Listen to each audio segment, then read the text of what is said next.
말씀으로 함께 부활 신앙으로 무장하기 말씀 전하도록 하겠습니다.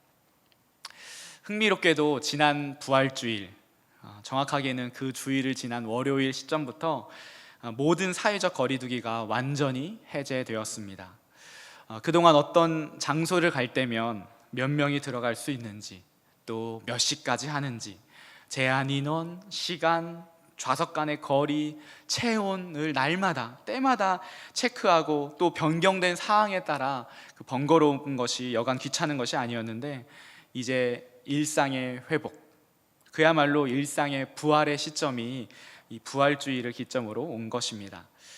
코로나 팬데믹, 사실은 금방 지나갈 것 같았던 이 재앙이 무려 2년을 넘게 우리의 모든 일상을 바꾸어 놓았습니다. 그리고 또 그렇게 엔데믹, 코로나의 끝을 향해 가고 있습니다. 코로나를 생각해 보면 문득 그런 생각이 듭니다. 눈에 보이지 않는 그 바이러스, 이 바이러스 하나로 온 인류가 이렇게 두려움에 떨고 있었구나. 죽음이라고 하는 이 공포, 질병이라고 하는 이 두려움, 고통이라고 하는 인간의 이 원초적인 두려움이 사회를 폐쇄의 공간으로 만들기도 하고, 때로는 분노의 장으로 만들기도 하는 것을 봅니다. 눈에 보이지도 않는 것이 말이죠.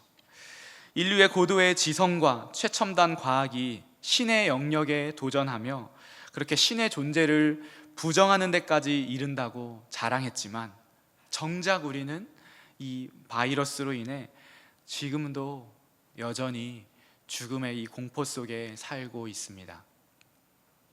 그렇습니다. 이것이 우리의 한계이며 인간의 현 주소입니다.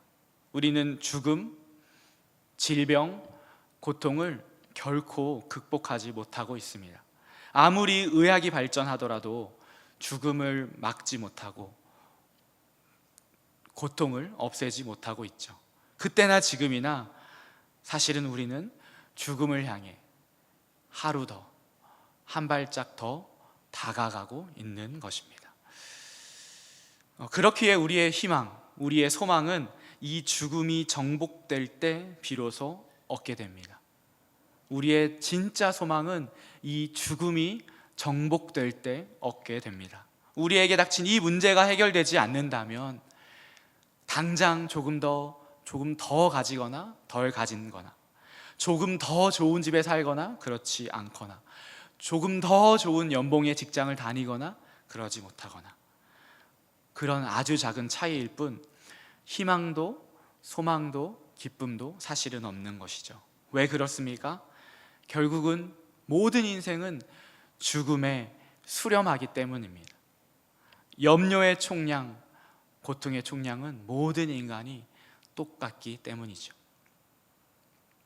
그렇기에 죽음을 이기신, 죽음을 정복하신 한 사람의 이야기, 그리고 이것을 말하는 어떤 종교의 주장은 사실은 인간 역사의 언제 어떤 때이고 너무나 흥미롭고 너무나 중요하고 너무나 필요하고, 그래서 반드시 알아야 하는 내용입니다.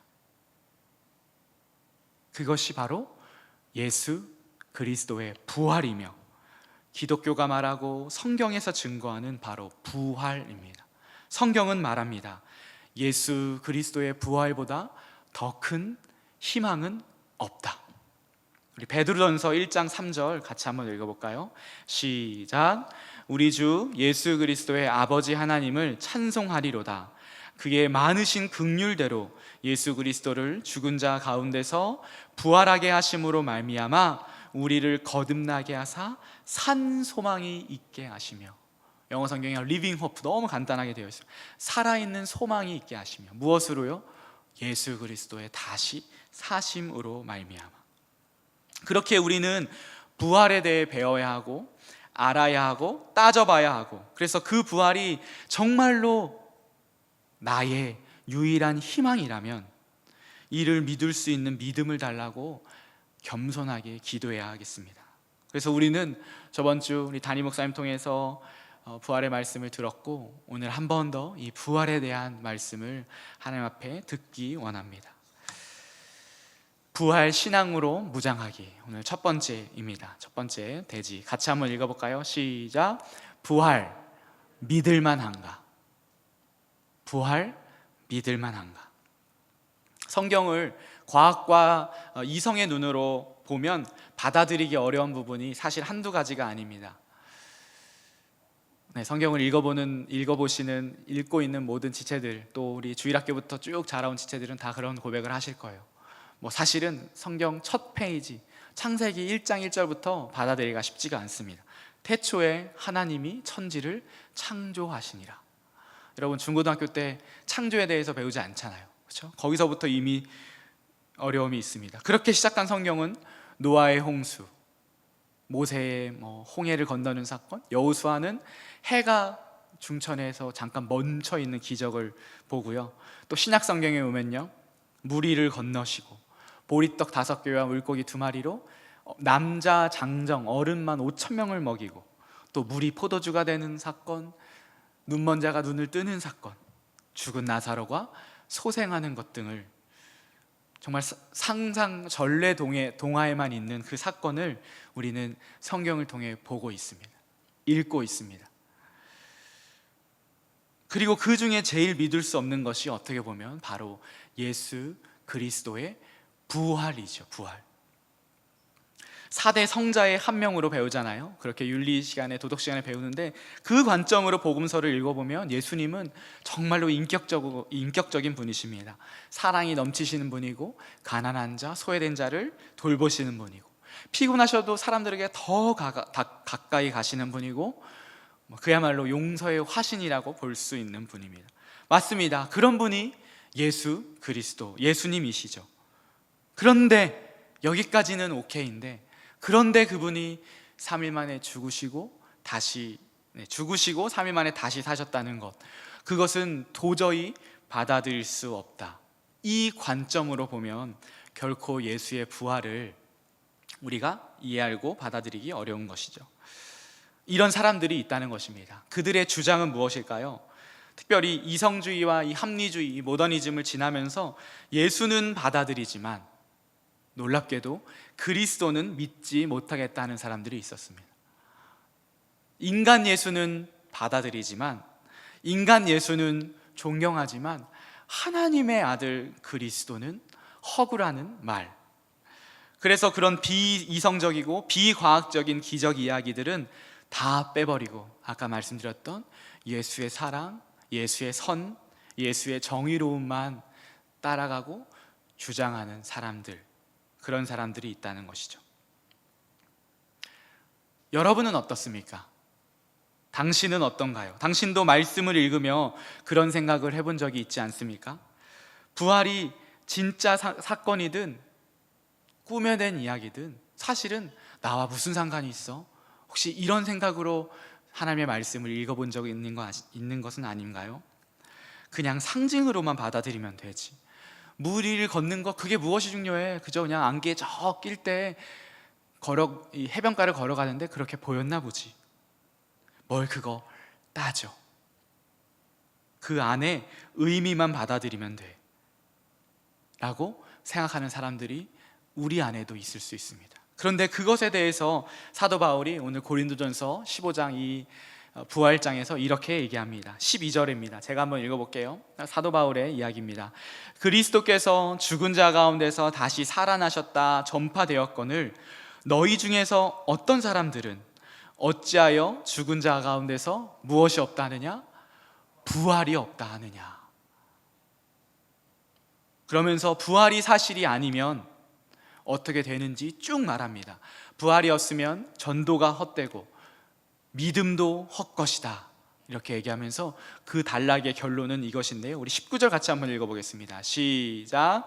만일 그리스도 안에서 우리가 바라는 것이 다만 이 세상의 삶뿐이면 모든 사람 가운데 우리가 더욱 불쌍한 자이리라.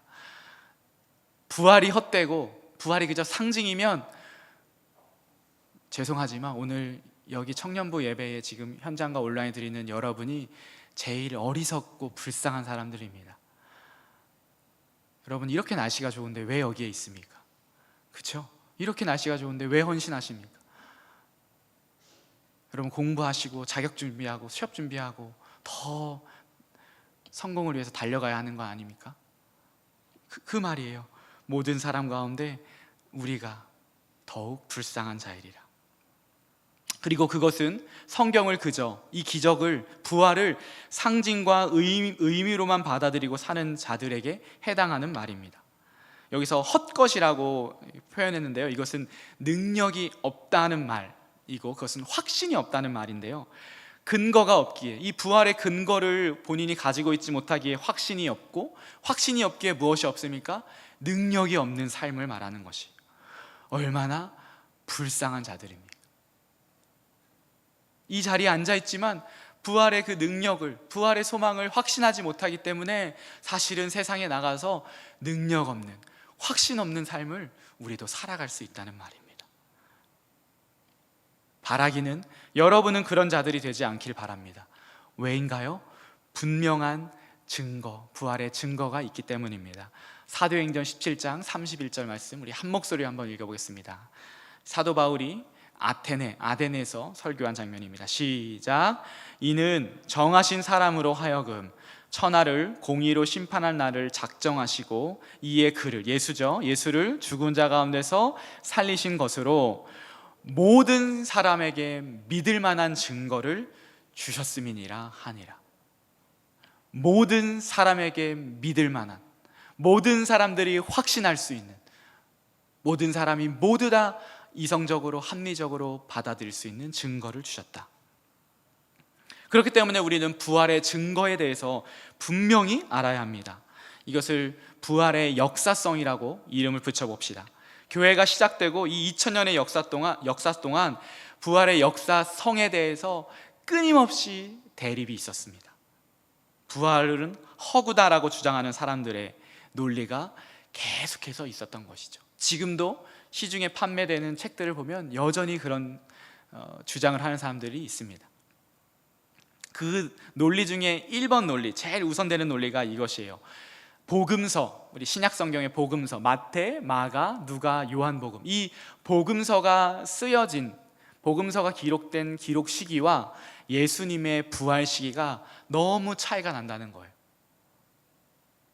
처음 들어볼 수 있지만 사복음서 중에서 가장 먼저 쓰여졌다고 우리가 알고 있는 책은 마가복음입니다. 마가복음은 AD, 기원 후 50년대 후반에 쓰였다고 우리가 보통은 알고 있고, 마태, 누가복음이 60년대 중후반, 그리고 그 이후에 요한복음이 쓰여졌다고 우리가 보통 이야기합니다. 예수님은 언제 돌아가셨냐? 둘 중에 하나인데 AD 30년 혹은 AD 33년입니다. 예수님이 부활하신 것이 AD 30년 혹은 33년이에요. 그리고 마가복음이 처음 쓰여진 건 AD 50년대 후반입니다. 여러분들도 그렇네요.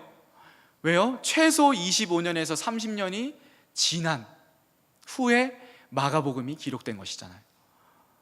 신약성경의 서신서 중에서, 신약성경에서 가장 먼저 기록된 책이 데살로니가 전서 혹은 갈라디아서라고 우리가 보통 배우는데, 빠르면 50년대 초반, 40년대 후반입니다. 이건 역시 예수님의 부활과 15년에서 20년의 차이가 있는 것이죠. 여러분 어떻습니까? 설득이 좀 되시나요? 왜요? 내가 부활을 받지만 그것이 20년, 30년 후에 기록되었다는 것은 충분히 그 안에서 기록을 뭐 할 수 있습니까? 조작할 수 있고 미화시킬 수 있다라고 하는 것이죠. 이 주장들이 끊임없이 기독교 역사 가운데 있어 왔던 것이죠. 그러나 이것은 하나만 알고 둘은 모르는 것입니다. 이제 잘 들으셔야 하는 거죠.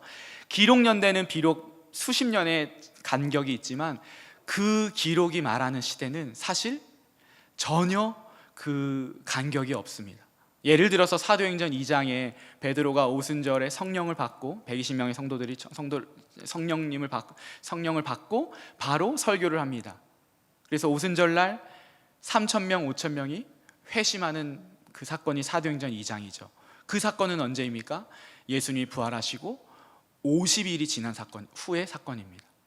예수님 부활하시고 40일 동안 함께 계시다가 사도행전 1장에 보면 하나님 나라를 전하시고 40일 같이 계시고 승천하신 후에 10일 후에 바로 성령이 내려오셨습니다. 그리고 베드로가 놀라운 설교를 하는 것이죠.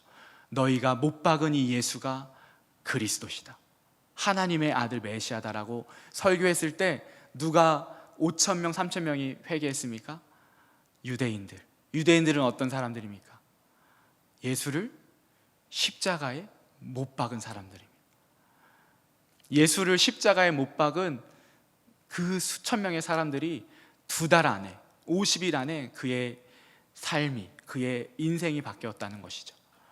여전히 그 당시 상황은 예수를 그리스도로 고백하면 핍박받는 시대였는데도 말이죠. 이것을 무엇으로 설명할 수 있습니까? 단 하나, 예수 그리스도께서 다시 사셨다. 이것이 아니면 증명할 방법이 없는 것이죠.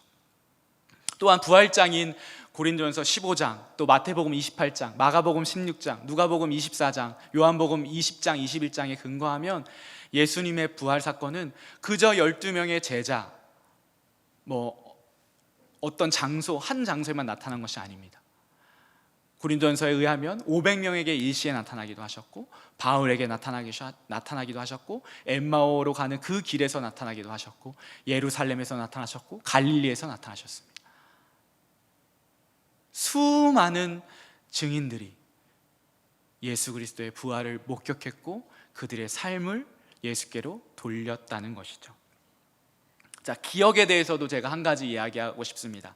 제가 이것을 이야기할 때 항상 말하는 저의 특별한 경험인데요, 저의 경험은 아니고 제가 예전 사역했던 교회의 한 우리 권사님의 이야기인데, 이제는 지금 나이가 거의 90이 넘으신 권사님이세요. 그 권사님이 직업이 간호사셨는데 1960년대에 서울에서 간호사를 하고 계셨습니다. 그 1960년 4월 19일 일을 저한테 얘기한 적이 있습니다. 1960년 4월 19일은 4.19 혁명이 일어났던 일인데요, 그 간호사, 우리 권사님이 청와대 바로 앞에서 본인이 병원에서 근무하고 있었어요. 근데 제가 이 이야기를 들은 것이 한 5년 전이거든요. 80이 넘으신 그 할머니가 얼마나 55년 전의 일을 생생하게 말하는지 모르겠어요. 그 당시 이승만 대통령, 잘 모르시죠? 이기붕, 윤보선 막 등등의 이 사람들의 이름을 열거하면서 그 당시에 화염병이 던지고 탱크가 들어오고 총이 하고 사람들이 죽어나가는 그것을 본인이 그 병원 위에서 다 본 것이에요. 사실은 트라우마로 남아있는 거죠. 무슨 말이냐? 인간은 선택적 기억을 한다는 것이에요. 여러분, 어제 먹은 점심 잘 기억이 안 나잖아요. 우리 저번 주에 시험 본 1마일 지체들 벌써 다 까먹었죠?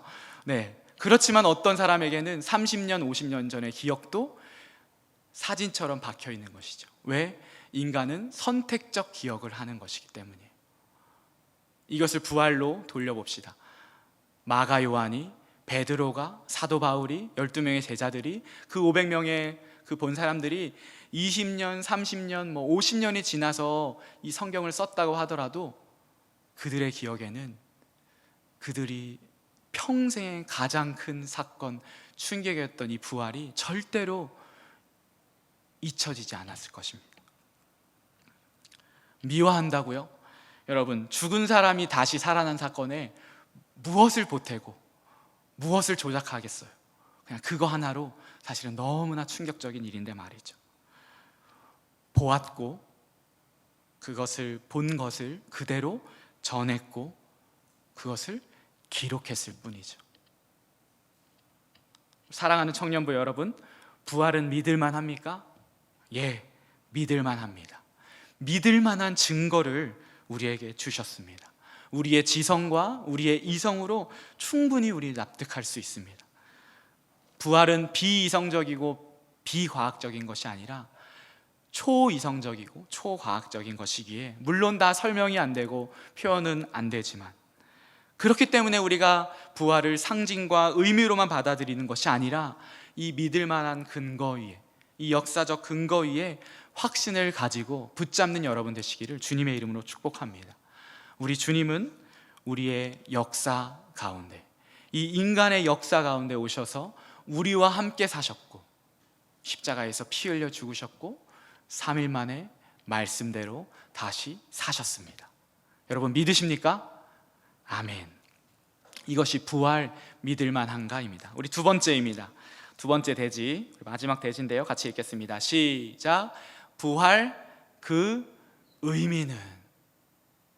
이제 두 번째로 볼 것은 부활의 의미입니다. 여러분, 이것을 알아야 합니다. 부활의 역사성. 네, 목사님 알겠습니다. 오케이. 항상 질문이 나오죠. So what? 그래서 어떻게 하라고요? 그래서 어쩌라고요? 라고 하는 질문이 나오는 것이죠. 그래서 이 둘째 대지가 중요합니다. 좀 더 이 두 번째 대지를 표현하자면 부활의 이 복음이 내 인생에 어떻게 작동하느냐입니다. 부활의 복음으로 내 인생을 새롭게 바라보자는 것이죠. 키워드는 자유로 하겠습니다. 자유 혹은 해방 같은 말인데요. 자유로 우리 부활의 의미를 두 가지 정도 살펴봅니다. 예수 그리스도의 부활로 우리는 무엇보다 죄책감과 수치에서 자유해졌습니다. 죄책, 이것은 죄를 범한 것에, 죄를 지은 것에 대한 책임, 죄의 값이죠. 성경에 말하면 이를 예수님께서 치르신 것이죠. 죄의 값을 내가 값을 감당하고 치러야 되는데 그걸 예수님이 감당하셨다는 말입니다. 죄의 값이 무엇입니까? 늘 제가 설교 때마다 얘기하는데 죄의 삭은 무엇이죠? 사망이요. 여기서 로마서 6장 23절에 죄의 삭이라고 하는 이 원어적 의미는 임금입니다. 임금, 페이하는 거죠. 일을 하면 그 대가를 받는 것처럼 내가 죄를 지으면, 그래서 이 원어적인 표현은 죄를 내면입니다. 내가 죄를 내면 뭐를 그 대가로 무엇을 받는다고요? 사망을 받는 거예요. 그게 바로 죄의 삭시라고 하는 이 원어적 의미이죠. 우리는 모두 하나님 앞에서 죄인으로 죄의 값을, 죄의 삭슬, 죄책을 받아야 합니다. 그래서 그로 인하여서 사망, 늘 설명드렸죠. 그저 코끝에 숨 떨어지는 사망이 아니라 영원한 하나님과의 영원한 단절, 그것을 단절 가운데 살아야 하는데 이를 예수 그리스도께서 해결하신 것입니다. 그리스도께서 십자가에서 피 흘려 죽으시며, 피는 생명이 피에 있잖아요. 그 피로 우리의 죄값을 다 갚아주셨고 부활로 이를 확인시켜 주신 것이죠. 우리 저번 주 설교 테텔레스타이 기억하시죠? 다 갚아주셨습니다. 자, 이제 조금 더 가야겠죠. 설교한 적이 제가 있습니다. 예수님의 죽으심이 예수님의 죄 때문인지 아니면 예수님이 주장했던 것처럼 우리 인간들의 죄 때문인지를 여러분 알아야 하죠. 그것을 알 수 있는 것이 무엇입니까? 예수님만 십자가에서 죽으신 것이 아니에요. 그 당시에 로마의 가장 악한 형벌이 십자가였습니다. 예수님 십자가에 달렸을 때도 옆에 두 강도, 반역자가 있었어요. 십자가에서 달리신 분은 예수님만 있으신 것이 아닙니다. 수천 명의 사람들이 십자가에서 죽으셨다고요. 그런데 어떻게 예수님의 피만, 예수님의 죽음만 우리를 구원하실 수 있는 피입니까? 예수님의 주장처럼 어떻게 예수님은 죄가 없으신 분입니까? 바로 부활 때문입니다.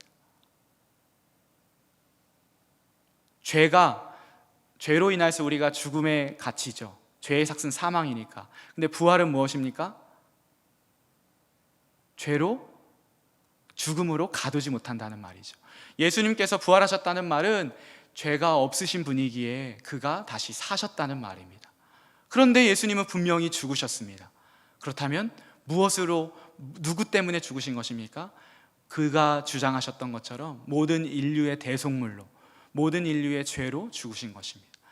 그렇기 때문에 십자가와 부활은 늘 한 세트로, 하나로 봐야 하는 것이죠. 다시 설명드립니다. 예수님의 부활하심을 통하여서 죽음이 그를 가두지 못한다는 것을 알았고, 죽음이 그를 가두지 못한다는 것은 그에게 죄가 없다는 것을 우리가 확인할 수 있는 것입니다. 그런데 그는 분명히 죽으셨습니다. 무엇 때문에 죽으셨다고요? 바로 저와 여러분의 죄 때문에 죽으셨다는 것이죠. 그것이 십자가와 부활의 예수 그리스도께서 십자가에서 죽으시고 부활하신 그 의미입니다. 그렇기에 그분의 피만이 하나님 앞에서 죄를 용서받을 수 있는 유일한 방법이며 예수의 부활이 이를 입증한 것입니다. 그렇기에 예수 그리스도의 십자가와 이 부활을 우리가 믿으면, 믿으면이라는 것을 또 설명해야죠. 다시 말해 그 피와 부활이 나 때문이며 그 죽으심과 부활이 나를 위해 하신 일임을 믿으면 우리는 첫 번째로 죄책감과 수치에서 벗어나게 된다는 말입니다.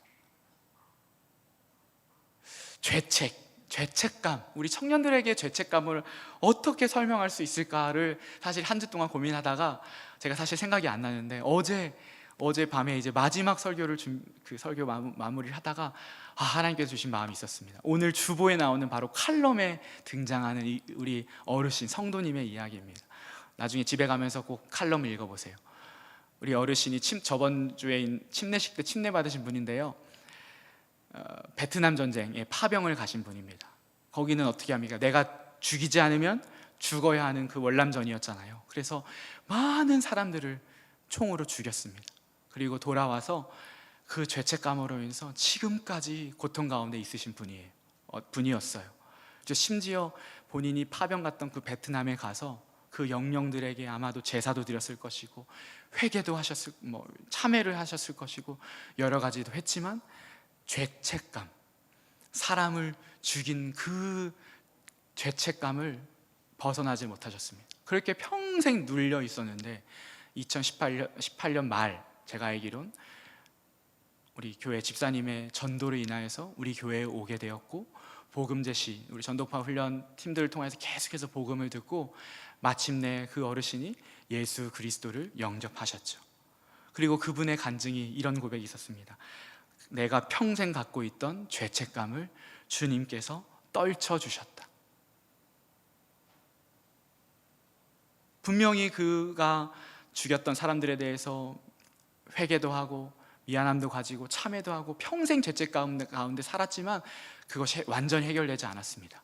그런데 예수 그리스도, 그분이 나를 위해 죽으시고 부활하신 그것을 내가 온전히 믿을 때에 하나님께서 죄책의 자유를 허락하신 것이죠. 이것이 예수 그리스도의 십자가와 부활의 의미입니다.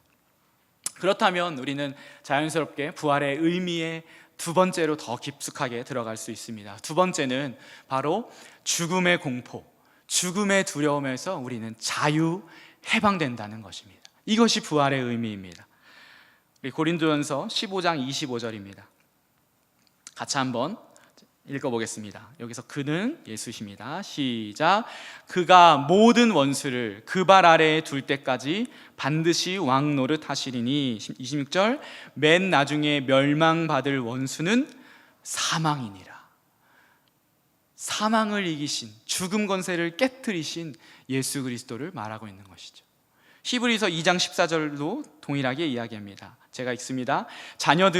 우리 자녀들은 혈과 육에 속하였음에 예수도 또한 같은 모양으로, 인간의 모양으로 혈과 육을 함께 지니심은 죽음을 통하여 죽음의 세력을 잡은 자 곧 마귀를 멸하시며. 예수 그리스도께서 우리와 똑같이 인간의 모습으로 오셨지만 죄가 없으셨고, 그분께서 우리의 죄로 인하여서 죽으셨고 다시 사심으로 말미암아 죽음의 세력을 잡은 자, 사탄의 이 필살기라고 하잖아요. 필살기인 이 사망을 멸하셨다라고 하는 것이죠. 부활하신 예수 그리스도는 죽음을 이기셨기에 이 죽음의 권세도 그 발 아래에 두셨습니다. 코로나로 모두가 죽음의 공포에 잠식되어 살았는데 성경은 무엇이라고 말합니까? 예수 그리스도의 부활을 믿는 자들은 그 두려움에서 자유하다, 그 두려움에서 해방되었다고 선포하는 것입니다. 그래서 이런 찬양 우리가 불렀었죠. 죽음을 이기셨네, 할렐루야, 이기셨네. 그 다음 뭐죠? 죽음을 승리로, 할렐루야, 이기셨네, 주 다스리시네. 이것이 바로 예수 그리스도의 십자가와 부활의 의미입니다. 여러분, 물론 물리적인 죽음이 여전히 있습니다. 코끝에 숨이 떨어지는 죽음. 그러나 저번 주에 담임 목사님 말씀하셨던 것처럼 죽어야 다시 사는 이 부활의 진리를 우리가 붙잡으면, 다시 말하면 이 부활 복음을 붙잡으면, 부활의 신앙으로 무장하면, 그런 사람들에게는 이 죽음은 영원한 천국문의 단지 과정, 입장권에 불과하다는 것이죠. 우리 지체들은 아직 이제 나이가 그렇지 않아서 장례식을 이제 많이 가보지 않은 텐데, 장례식만 가봐도 사실은 알 수 있습니다. 예수 믿고 돌아가신 분의 장례는 그 이름부터 다릅니다. 예배 이름부터. 천국 환송 예배, 부활 대망 예배. 네, 뭐라 그럴까요? 멋져 보이려고 이렇게 지은 것이 아닙니다. 천국 환송 예배, 부활 대망 예배. 물론 당연히 위로와 그 안에 경건함이 있죠. 그러나 잠시의 이별이며 슬픔임을 알기에 그 예배를 함께 성도와 신앙의 성도들이 함께 드리면 그 안에 소망이, 희망이 샘돋는 것이죠. 왜 그렇다고요? 부활 신앙, 이 부활의 복음 때문입니다. 우리 여러분에게도 이 두려움이 있을 것입니다. 여러 가지 불안, 염려, 또 관계에서 오는, 공간에서 오는, 상황에서 오는 죽을 것 같은 그런 기분들, 공황 같은 것들, 숨이 쉬어지지 않고 또 몸이 말을 듣지 않는 그런 자들도 여러분 있을 것이에요. 그럴 때 우리는 외쳐야 합니다. 오늘 본문 말씀, 우리 그런 믿음으로 다시 한번 읽어보겠습니다. 고린도전서 15장 55절 시작. 사망아 너의 승리가 어디 있느냐? 사망아 네가 쏘는 것이 어디 있느냐? 우리 주 예수 그리스도로 말미암아 우리에게 승리를 주시는 하나님께 감사하노니 그러므로 내 사랑하는 형제들아 견실하며 흔들리지 말고 항상 주의 일에 더욱 힘쓰는 자들이 되라. 이는 너희 수고가 주 안에서 헛되지 않은 줄 알미라. 여러분 믿으십니까? 아멘. 이 말씀을 기억하며 여러분 그런 상황이 여러분의 상황 가운데 올 때마다 외치십시오. 사망아 너의 승리가 어디 있느냐? 사망아 네가 쏘는 것이 어디 있느냐라고 말이죠. 말씀 맺겠습니다. 결론입니다.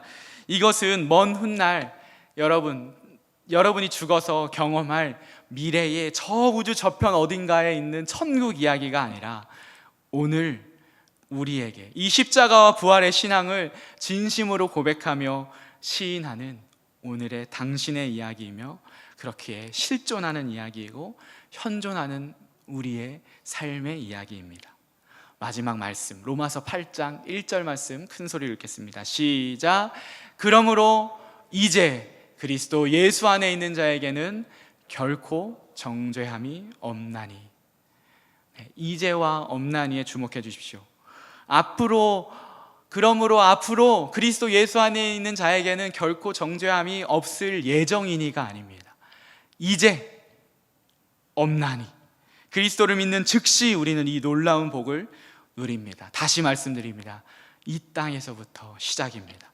눈물 없고 슬픔 없고 고통 없는 그 나라를 소망하며 여전한 광야의 삶을 우리가 살아가지만 우리는 이 삶을 살아가고 또한 맛볼 수 있습니다. 누릴 수 있습니다. 바로 우리 안에 성령님이 계시기 때문에, 예수의 영이 충만하기 때문에, 믿는 자들 그 안에 내주하시는 이 성령이 그 부활의 신앙을 보증하고 여러분에게 천국의 삶을 누리게 하시기 때문입니다. 이 부활의 능력과 소망으로 하루하루를 살아갈 수 있는, 그렇게 성령께서 여러분들을 충만하게 이끄시는 그런 여러분 되시기를, 부활 신앙으로 살아가는 여러분 되시기를 다시 한번 주님의 이름으로 축복합니다. 아멘.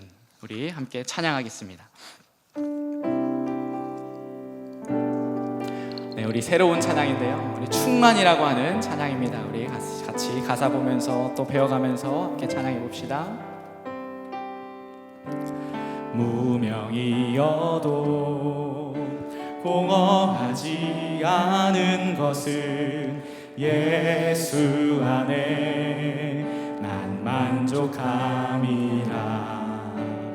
가난하여도 부족하지 않은 것은 예수 안에 오직 나는 부요함이라. 난 예수로 충만하네. 난 예수로 충만하네. 난 예수로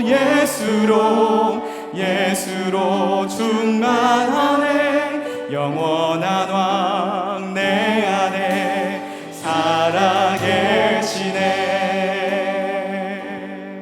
우리 처음부터 다시 고백합시다. 무명이어도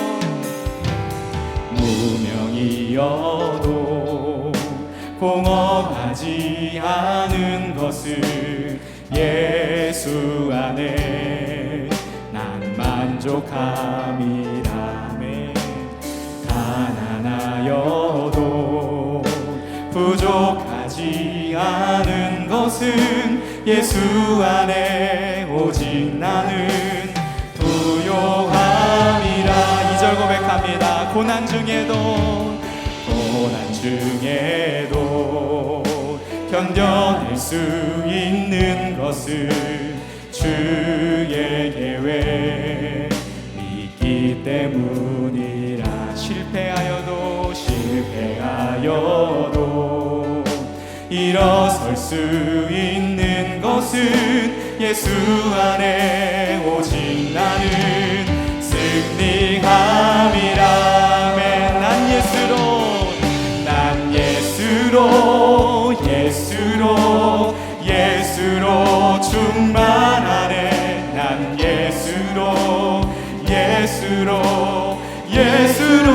충만하네. 난 예수로 충만하네. 영원한 왕 내 안에 사랑해. 다시 고백합니다. 난 예수로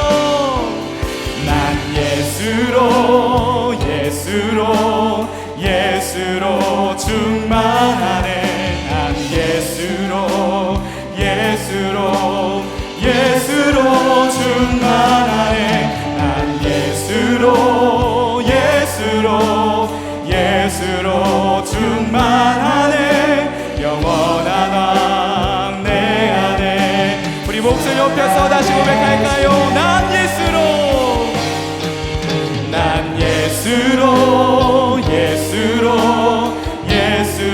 세상 모든 것들도 부럽지 않네.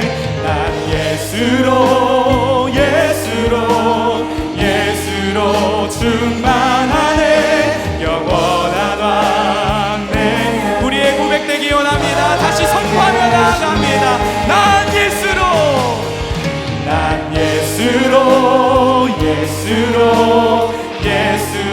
세상 모든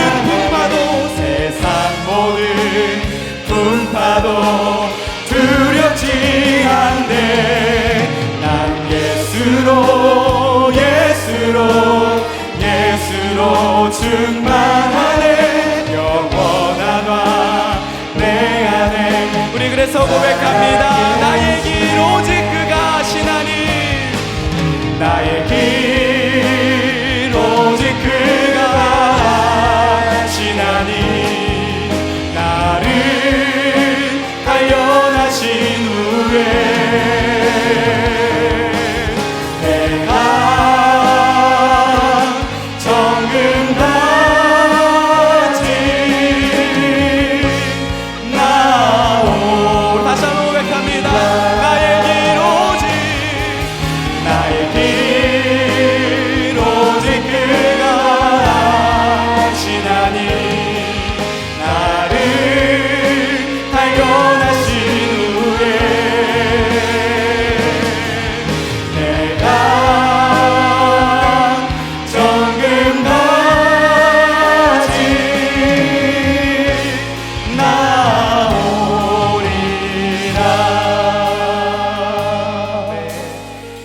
그럼 함께 기도합시다. 주님, 이 고백이 우리의 고백입니다. 주님, 우리는 예수로 충만하기에 두렵지 않습니다. 예수로 충만하기에 다른 헛된 것 구하지 않습니다. 부활하신 주님, 죽음을 이기신 주님, 모든 사망 권세를 깨뜨리신 주님이 우리의 왕이시고 우리의 주님이시기에, 내 안에 계시기에 우리는 그걸로 만족하며 그걸로 충분합니다.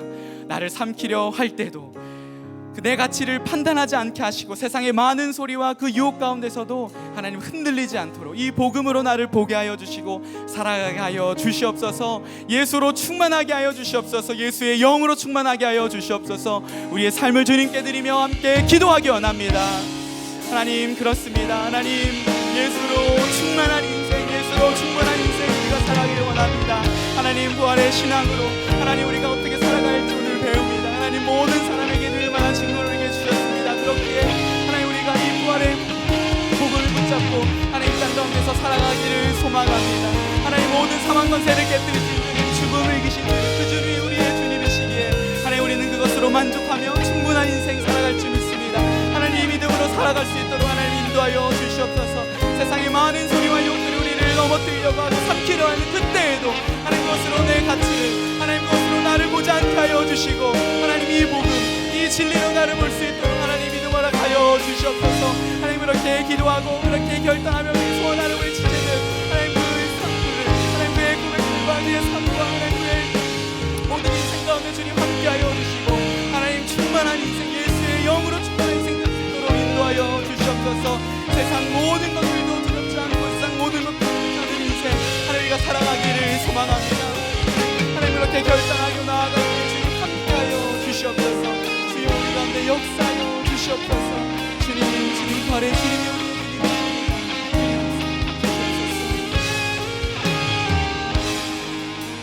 우리 한 번 더 기도합시다. 구체적으로 여러분의 삶을 드리십시오. 주님께 맡기십시오. 내놓으십시오. 내려놓으십시오. 당신을 두렵게 하는 것이 무엇입니까? 당신을 우울하게 하고 풀이 죽게 하고 공황에 빠뜨리고 하고 절망에 빠지게 하는 것이 무엇입니까? 우리 말씀을 기억합시다. 사망아 내 쏘는 것이 어디 있느냐? 사망아 너의 승리가 어디 있느냐? 나를 어둠 가운데 깊은 수렁에 빠뜨리게 하는 모든 악한 권세들은 예수의 이름으로 떠나갈지어다. 예수의 이름, 부활하신 예수의 이름으로 나아갈 때 당신의 죄책은 사라지고 공황은 떠나가며 무기력함은 물러갈 줄 믿습니다. 부활하신 예수 그리스도의 이름으로 우리 그 이름을 붙잡고 함께 기도하기 원합니다. 예수의 이름, 그 이름으로 우리의 삶을 드리며 한 번 더 결단하고 기도하겠습니다. 하나님 그렇습니다. 하나님 예수의 이름이 우리 가운데 있습니다. 모든 사망 권세를 깨뜨리신 분의 모든 절망과 좌절 가운데서 하나님 정말 그 제자들에게 찾아오셔서 하나님 평안하여 주님 말씀하셨습니다. 하나님 그 평안이 그 기쁨이 그 소망이 우리 가운데 있습니다. 그것은 하나님 나로부터 일한 것이 아니라 세상으로부터 일한 것이 아니라 부활하신 예수 그리스도를 만날 때에 직면할 때에 그 부활의 신앙 우리가 가질 때인 줄 믿습니다. 하나님 우리를 계속해서 좌절과 절망과 공황과 하나님 빠뜨리게 하는 모든 악한 것들은 내가 예수 그리스도의 이름으로 하나님 떠나갈지어다. 하나님 외치고 선포하며 나아갈 때에 우리 제들의 삶을 주님께서 축복하여 주시고 하나님 다시 한번 일어나게 하여 주시옵소서. 하나님 다시 한번 일어서게 하여 주시옵소서. 하나님 희망을 가지고 예수의 부활만이 우리의 소망입니다. 예수 그리스도의 십자가만이 우리의 유일한 피난처이십니다. 예수의 십자가만이 우리의 생명입니다. 예수 그리스도의 부활만이 우리의 소망입니다. 하나님 이것을 외치고 고백하고 선포하고 것을 삶으로 살아낼 때에 하나님 두려움에 있던 모든 영역들을 떠나게 하여 주시며 깊은 수렁에서 모든 악한 것들을 떠나갈 수 있도록 인도하여 주시옵소서. 좌절과 절망 가운데 있는 인생을 하나님 예수의 이름 그 이름으로 일어날 수 있도록 붙잡아 주시옵소서. 주여 우리 가운데 역사하여 주시옵소서. 우리 가운데 이 복음이 생명과 함께 역사하게 하여 주시고 이 복음을 살아가게 하여 주시옵소서. 주여 우리 가운데 역사하여 주시옵소서. 우리 마지막으로 한 번 더 기도합시다. 공동체를 위한 기도로 나아갑니다. 부활 신앙으로 무장하는 청년들 될 수 있도록 인도하여 주옵소서. 여러분의 목장교회 지체들, 목원들 우리 기도 소그룹 하면서 생각나게 하는 그 계속 마음이 쓰이게 하는 그 성령님께서 주시는 마음인데요. 그 지체들을 중보하면서 주님 그 지체들이 살아나게 하여 주시옵소서. 부활 신앙으로 일어나게 하여 주시옵소서. 하늘 문을 여시옵소서. 성령을 부어 주시옵소서. 주님 우리의 청년들을 하나님 살려 주시옵소서. 우리 다시 한번 마지막으로 함께 기도합시다. 하나님 우리 지체들을 위해서 우리 청년들을 위해서 기도합니다. 부활 신앙으로 무장하며 부활 신앙으로 일어서는 우리 될 수 있도록 기도하여 주시옵소서. 특별히 우리 한 달간 하나님 우리 지체들을 위하여 계속해서 매일 하나님 기도의 자리로 하나님 시간을 정하고 나아가고 있습니다. 한 명 그 이름을 불러가며 기도할 때마다 하나님 그들이 갖고 있던 여러 가지 어려움들과 하나님 것들과 또 하나님 것을 맡고 있는 모든 것들이 하나님 예수의 이름으로 하나님 무너지게 하여 주시고 무너지게 하여 주시며 떠나게 하여 주시옵소서. 가족과의 관계 또 하나님 그거로 직장과의 하나님 또 학교 하나님 모든 자신의 내면들이 하나님 예수 그리스도의 부활의 능력 앞에 이 부활의 복음 앞에 무너지게 하여 주시고 부활의 신앙으로 일어설 수 있도록 인도하여 주시옵소서. 하늘 문을 여시옵소서. 성령을 부어주시옵소서. 하나님 예수로 예수로 충만한 인생 될 수 있도록 인도하여 주시옵소서. 하나님 우리 가운데 역사하여 주시옵소서. 하나님 예수께서 우리를 속으로 나아갈 때마다 이 지체들 마음 가운데 예수 그리스도의 사랑을 하나님 그 긍휼함을 부어주셔서 매일의 그 시간마다 하나님 지체들을 위해 기도하고 청년들을 위해 기도하고 교회를 위해 기도하고 열방을 위해 기도할 때마다 하나님 우리의 기도를 들으시는 그 하나님을 만나게 하여 주시고 하나님 그 기도를 통하여 하나님 역사하심을 볼 수 있도록 인도하여 주시옵소서. 하나님 예수로 충만한 인생 될 수 있도록 인도하여 주시옵소서. 우리 다시 한번 고백합시다. 난 예수로 충만하네. 난 예수로 충만하네. 난 예수로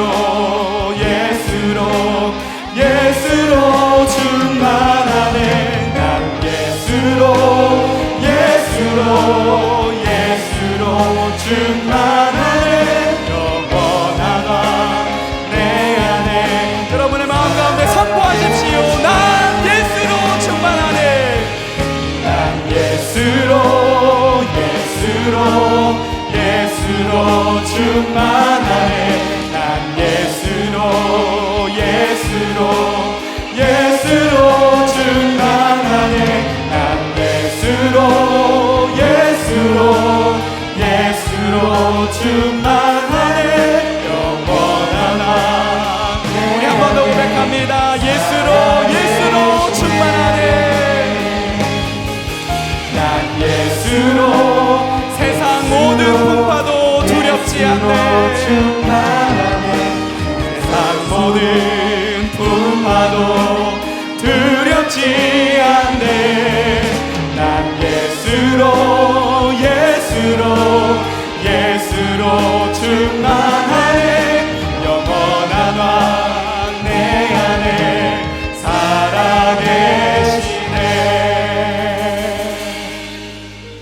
살아계시네. 영원한 왕 예수 그리스도께서 우리 안에 살아계십니다. 하나님이 놀라운 축복이 어떻게 감히 하나님께서 우리 안에 계실 수 있습니까? 하나님이 놀라운 축복이 우리에게 있음을 알고 하나님 이것이 우리의 정체성이고 이것이 신앙임을 알고 세상의 어떤 소리와 유혹 가운데 흔들리지 않게 하여 주시고 살아가는 우리 될 수 있도록 인도하여 주시옵소서. 이제는 주 예수 그리스도의 은혜와 하나님의 사랑과 성령 하나님의 교통교제하심이 예수로 충만한 인생, 그래서 부활신앙으로 살아가는 그것을 결단하는 우리 모든 가야 청년부 지체들 머리 위에 이제로부터 영원까지 함께 하시기를 주 예수 그리스도의 이름으로 축복 기도합니다.